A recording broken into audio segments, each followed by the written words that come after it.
أعوذ بالله من الشيطان اللعين الرجيم بسم الله الرحمن الرحيم الحمد لله رب العالمين والصلاة والسلام على سيد الأنبياء وخاتم المرسلين سيدنا ونبينا بالقاسم محمد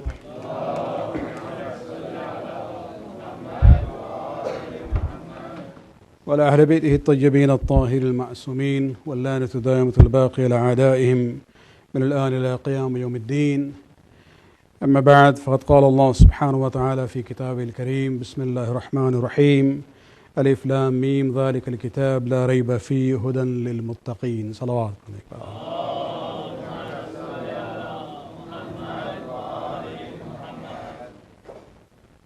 We thank Allah subhanahu wa ta'ala for this opportunity once again to be in the month of Rahman, Maghfirah, mercy and forgiveness of Allah subhanahu wa ta'ala. And during these 2 weeks that I'll be with you, inshallah, the surah that I have selected as a part of our discussion is Surah Rahman, a famous surah of the Quran, surah number 55, which has about 78 ayat. But if we take away the ayat which is repeated in this surah, we come to the number of ayat which we will be able to inshallah cover during these 10 to 14 nights, depending on the theme. Sometimes just one ayat, sometimes 3 to 5 ayat on each gathering. I also would like to keep in time as far as 20 minutes given to me, inshallah, unless you become very tired with the hunger, then I have to keep you occupied till the time of Maghrib. Salawat alaykum.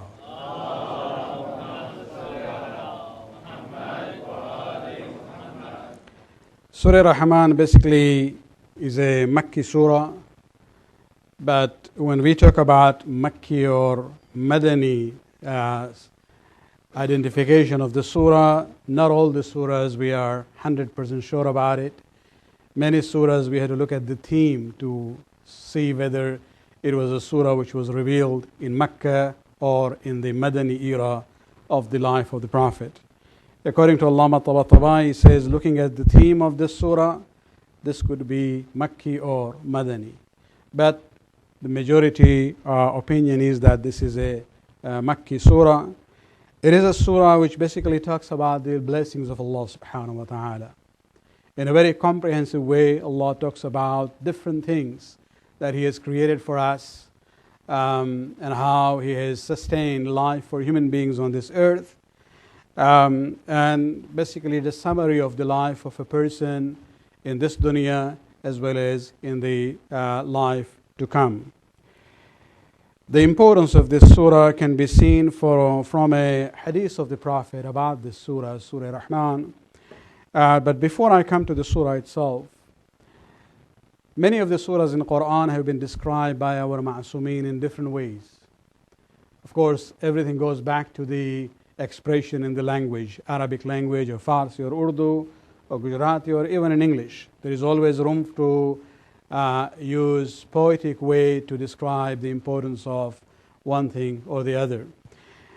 As far as the surahs of the Quran are concerned, you will see that there are different surahs described in different ways. You look at Surah Ikhlas, we are told this is Thulthul Quran, 1/3 of the Quran. That's why when we talk about surah, we recite a surah for the marhumeen, we say 3 times Qul Wallah. Why 3 times? Because the sawab of that is 1/3. So when you do it 3 times, it becomes like the sawab of the whole Quran. If you look at Surah Kafirun, this is known as Rub'ul Quran, 1/4 of the Quran. Surah Az-Zariyat, this is known as Nisful Quran, half of the Quran. So besides that, for example, if you look at Surah Yasin, there's a hadith from the Prophet where he says, everything has a heart. وَقَلْبُ الْقُرْآنِ Yasin. Everything has a heart in a symbolic sense, and the heart of the Quran is Surah Yasin. In the same style, when you look at Surah Rahman, there is a very interesting hadith that we have from the Prophet. quoted by the Sunni and Shia Mufassirin both. And interestingly on this, in Hadith, in the Sunni sources, the final narrator is Amir al-Mu'minin Ali bin Abi Talib alayhi salatu wasalam.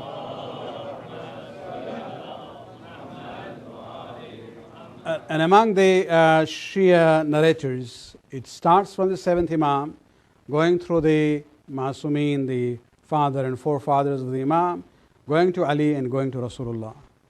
And it's a very beautiful hadith where the Prophet says, لِكُلِّ شَيْءٍ عُرُوسٌ. Everything has an urus. وَعُرُوسُ الْقُرْآنِ Surah Rahman Jalla wa Azza. And the urus of Quran is Surah Rahman. Now what is urus? You know, in Farsi they say arus, arusi, but this is an Arabic term. Urus in Arabic is a term used for bride or groom. It is both. It is, in the modern language, is unisex. It is applied to both the bride as well as the groom. Now, when the Prophet says that everything has an urus, and the urus of Quran is Surah Rahman, what is he trying to say? If you look at this concept, you will see that, urus means the bride or the groom. And what is the distinction? They are the most distinguished person in that assembly, that gathering. Where you look at bride or the groom, of course we will use the term bride here, prefer that. They are supposed to be the people when you enter in that gathering, right away, even if you don't know the person, by the appearance, by the dress. Although sometimes these days it becomes more difficult. Sometimes, even the fathers come with sherwani more shiny than the groom himself, But the whole issue is that, and that's why probably in the English culture they talk about bridesmaid, and culturally they say, the bridesmaid has to be dressed more simply than compared to the bride herself. And so this issue of distinction for urus in form of bride or groom is there. And so when the Prophet says Surah Rahman is the urus of the Quran, it is actually looking at this issue of being the most distinguished surah in the Quran. So why is the Prophet basically talking about Surah Rahman in that sense? Number one, this is the only surah in the Quran which starts with the name of Allah subhanahu wa ta'ala. None of the surahs, if you look at it, either it begins with the alphabets, Alif, Lam, Mim, or it begins with the names of individuals, or it begins with the names of things or places, An-Najm, Wat-Tur, and things like that, or it talks about items, or sometimes it even begins with commands. Sabba isma rabbika al-a'la. The command is to do the tasbih. Or in Surah Jummah, you see the surah begins with the words, يُسَبِّحُ لِلَّهِ مَا فِي السَّمَاوَاتِ وَالْأَرْضِ. It begins with the verb of, that whatever is there in the heavens and the earth, they basically praise Allah subhanahu wa ta'ala. But there is only one surah in Quran which begins with the name of Allah subhanahu wa ta'ala, and that is Surah Rahman. Ar-Rahman allama al-Quran. This is how the surah begins. So that's one distinction of Surah Rahman compared to all the surahs in the Quran. The other description why it is known as Urus al-Quran is probably because of the rhythm and the tone and the style, the way it has come. You can ask those who are the qaris of the Quran, that they will say that when it comes to the issue of reciting this is a special rhythm, and the way they are able to recite it, it has its own different kind of feel compared to other surahs of the Quran.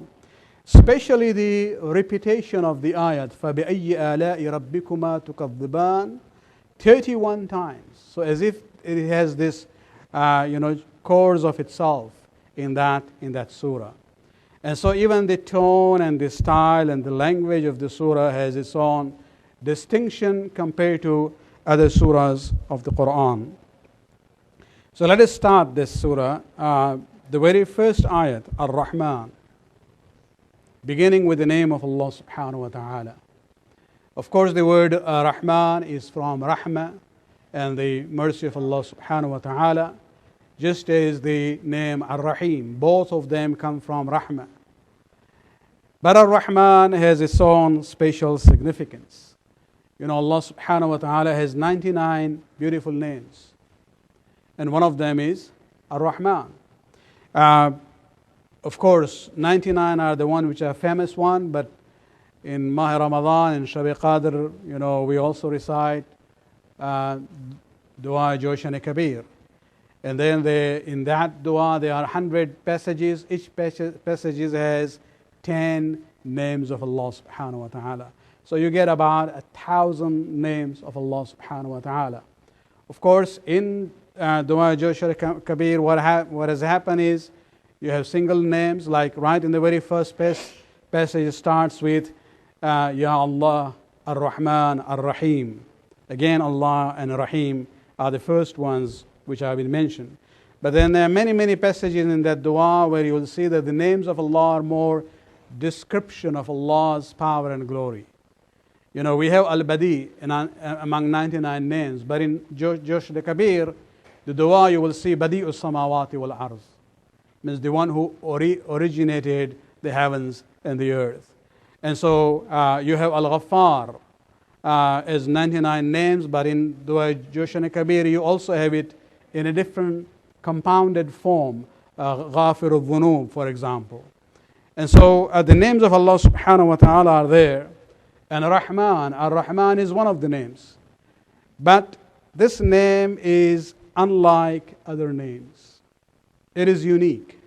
It is unique in the sense that it cannot be used for anyone but Allah subhanahu wa ta'ala.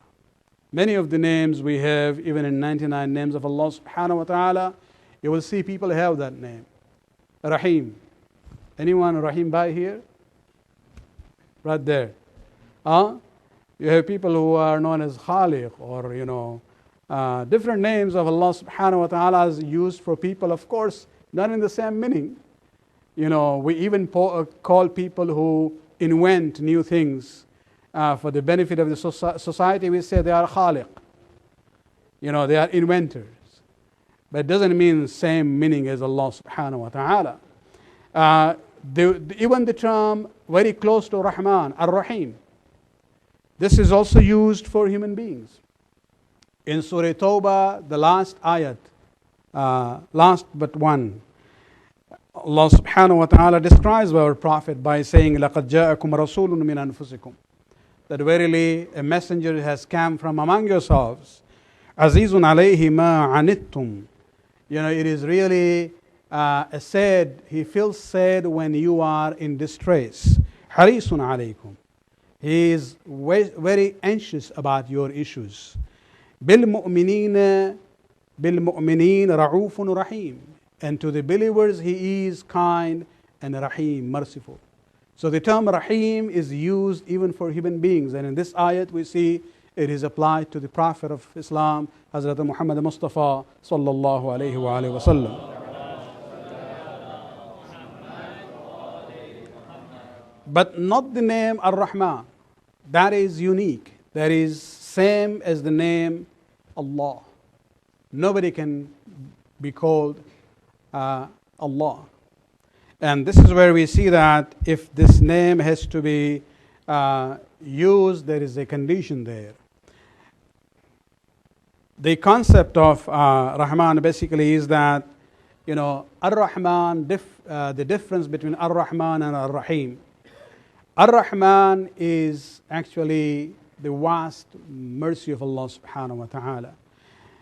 When we look at the concept of Rahman, if you want to name your child, you will have to add the prefix of the word Abd. So there can be no person known in the Muslim world as Rahman, but you can have Abdul Rahman. Similarly, as you cannot have anyone named as Allah, but you can have Abdullah. So this is the unique aspect of this name, Ar-Rahman, and that is one more dimension about Surah Rahman being Urusul Quran, one of the most distinguished surahs of the Quran. The difference between Ar-Rahman and Ar-Rahim. Ar-Rahman refers to the overwhelming, comprehensive and vast mercy of Allah subhanahu wa ta'ala, which covers everything and everyone in all places at all times. You know, we see the world, even those who are against Allah subhanahu wa ta'ala. Not only those who are ignorant, those who actually actively, aggressively fight against Allah subhanahu wa ta'ala, still they are blessed as far as the dunya is concerned. And that is the rahmaniyyat of Allah subhanahu wa ta'ala. You know, and that rahmat is just like, you know, when the rain comes, it comes everywhere. It doesn't see whether this is a Muslim area or a non-Muslim area or a fasiq area or a neighborhood of the mu'mineen. No. When it comes for everyone. And so rahmaniyyat of Allah subhanahu wa ta'ala is that aspect of His mercy which is very comprehensive, beyond our ability to even understand that vastness of the mercy of Allah subhanahu wa ta'ala. One of the descriptions that we have in our hadith about it, that this is ismun khas bi sifatin aam. This is a special name only for Allah subhanahu wa ta'ala with a meaning which is general. So the name is very specific to Him, but the meaning applies, you know, the implication of that name covers everything. Everything that exists, whether it's human beings or animals or plants, whatever exists, you know, the rahmat of Allah subhanahu wa ta'ala reaches everyone. And that is why in some of the hadiths you will see, and the du'as also, a distinction is established between Rahman and Rahim. Rahman, sometimes we describe Allah subhanahu wa ta'ala as Rahmanul Dunya wa Rahimul Akhirah. And that is why in Bismillah Rahman Rahim we use both. You know, sometimes we have this question, why do we say Bismillah Rahman Rahim? You know, there are 99 names. We could have said Bismillah and then Rahman and then something else. Why repeat Rahman and then again Rahim? They come from the same root, same meaning. But this is where the distinction comes in. Ar-Rahman is the universal mercy of Allah subhanahu wa ta'ala, which applies to everyone and everything. But Rahim is that mercy which is confined for the believers. And one way of describing that is Rahmanul Dunya wa Rahimul Akhirah. It doesn't mean, you know, the aspect of Rahim doesn't exist in the dunya, but this is just a way of, you know, showing the difference between the names Ar-Rahman and Ar-Rahim.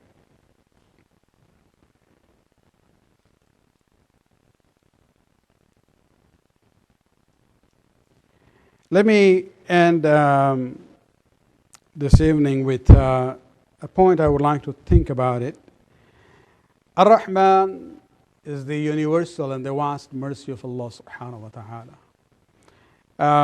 And if you look at the concept in Quran, the way this term has been used, it's very interesting. Sometimes, you know, when I look at the words Allah subhanahu wa ta'ala has chosen for certain concepts, you really, you know, start thinking about it, that this book definitely is a book from Allah subhanahu wa ta'ala. The choices of words, the combination of words, which a normal human being would not, you know, combine these two words, because the two words are in a way contradictions. In Surah Yasin, if you look at the term Ar-Rahman, there is an ayat number 11, إِنَّمَا تُنظِرُ مَنِ اتَّبَعَ الذِّكْرِ. Talking about the Quran, Allah subhanahu wa ta'ala says that, you know, the person who learns the lessons from the warnings which are there in this message of the Quran is man ittaba'a al-dhikr, is the one who follows the Quran. Wa khashiya ar-Rahman bil-ghayb. Khashiya ar-Rahman. And he is the one who fears the Rahman. The word khashiya is from, khashiya, to fear. That is a negative concept. And we are told to fear whom? The one who is Rahman, whose mercy is, universal. There is no limitation to it. So think about it. What's going on here? What does Allah subhanahu wa ta'ala would like to say? This is exactly the concept that we see even about the meaning of taqwa. And we talked about it before. Another example is from Surah Qaf, ayat number 33, where Allah subhanahu wa ta'ala describing a mu'min, he says, Man khashya ar-Rahman bil-ghayb wa ja'a bi-qalbin salim, munib. And a person who again, khashya ar-Rahman, fears the beneficent God, وَجَاءَ بِقَلْبٍ مُنِيبٍ, and comes to Allah subhanahu wa ta'ala with an obedient heart. And this is where we come to realize that when we talk about this concept of fearing Allah subhanahu wa ta'ala, the word taqwa, most of the translations of Quran that you will see, wherever they say, ittaqullah, the translation is fear Allah. الَّذِينَ يَتَّقُونَ اللَّهِ, those who fear Allah subhanahu wa ta'ala. The translation is not wrong. Literally, the translation is right. But what we have to think about it, what's the basis of that fear? Normally, when we talk about fear, we always look at fear and the object there is something which is monstrous. We don't like it. Because we don't like that entity or that person or that thing or that phenomenon, we fear it. But when we talk about khashiyya ar-Rahman, this is what Allah subhanahu wa ta'ala would like to bring this reality. Remember, you are fearful of whom? The beneficent God. The fear can be of two types. Either it is based on negative basis, because you don't like Yazid, you fear him. You don't like Hitler, you fear him. You don't like Saddam and what the zulm that he does, you don't like him. You fear that person. But then there is another kind of fear. When you look at your parents, for example, and you had to do something that you like, but if I do this, it's going to hurt them. They are going to feel sad about it. And so out of that fear of not displeasing or hurting them, you restrain yourself. You say, I'm afraid I will, make them, sad or hurtful because of my actions. That fear is not best because the parents are bad or evil. That is best because you love them so much that you don't want them to feel hurtful. You don't want them to become sad. When we talk about this concept, Allah subhanahu wa ta'ala, by combining these two words, which are apparently, from different levels of feelings, rahmat on one side, khashiyah on the other side, what we are being told is that when we talk about fearing Allah subhanahu wa ta'ala, it's not because Allah, na'uzu billah, is a monster to be feared, or He is zalim, or He is unjust. No, we fear Him because we love Him. That fear is based on hub and love. When we talk about the love for the Prophet and the Ahlul Bayt, it's the same thing. I might want to do something. My desire is asking me to do something, but I know that the Imam of my time will be displeased by my action. And because of that fear of displeasing the Imam of my time, I restrain myself. So there is a fear which is based on positive foundation. And that is what we are talking about. Just to make this concept even more clear, look at the husband-wife relationship. Many times the husbands want to do things, but they are afraid of their wives. Is it because they hate their wives? No, it's not. That fear is not based on hatred or because the wives, by nature are bad or evil. No. it is based on that law that the husband doesn't want to do something which is going to be hurtful towards the wife. And so there is a basis for khashya and fear which is positive. And that is what we are being reminded here. Khashya Rahman, that a mu'min is somebody who fears not an Allah who is unjust or who is zalim. Rather, he fears the God who is beneficent because he loves that Lord. And actually, he fears his adl.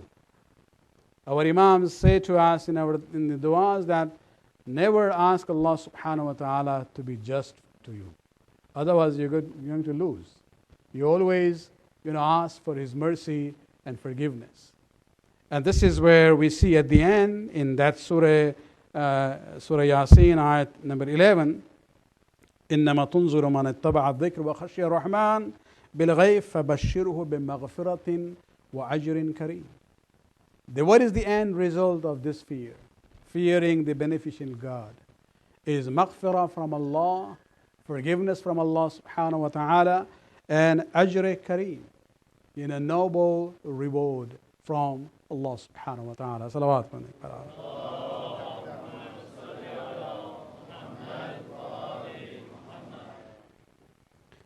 The first word of this surah, and let me conclude with that, is actually also an indication. Ar-Rahman, talking about the beneficent God, that this is a surah which talks about the blessings of Allah subhanahu wa ta'ala. So even the choice of this word, Ar-Rahman, as the beginning of the surah, is in a way indication of the theme of this surah. It talks about various blessings that Allah subhanahu wa ta'ala has given to us. On the day of Ashura, between both sides, Imam Hussain alayhi salam and his companions and the Yazidi forces, initially there was individual combat between one person from this side, the other from the other side. Among the Arabs, it was a tradition that whoever comes to the battlefield and asks for a challenge from the other side, they would introduce themselves in poetry. And interestingly, we see that ashab of Imam Hussain alayhi salam on the day of Ashura identified themselves with this name. And one of them, I don't remember exactly because this just came to my mind now, where he says, وَشِيعَةُ عَلِيٍّ شِيعَةُ الرَّحْمَنِ. And the Shia of Ali are actually Shi'atur Rahman. They are the Shias and followers of the beneficent God. And referring to the other side, he says they are actually Shi'atul Shaitan, using the same rhythm, Rahman and Shaitan, that they are actually the followers of Shaitan. May Allah subhanahu wa ta'ala always keep us among those who are the true followers of Muhammad and Ali Muhammad salawatullah alayhi ajma'in.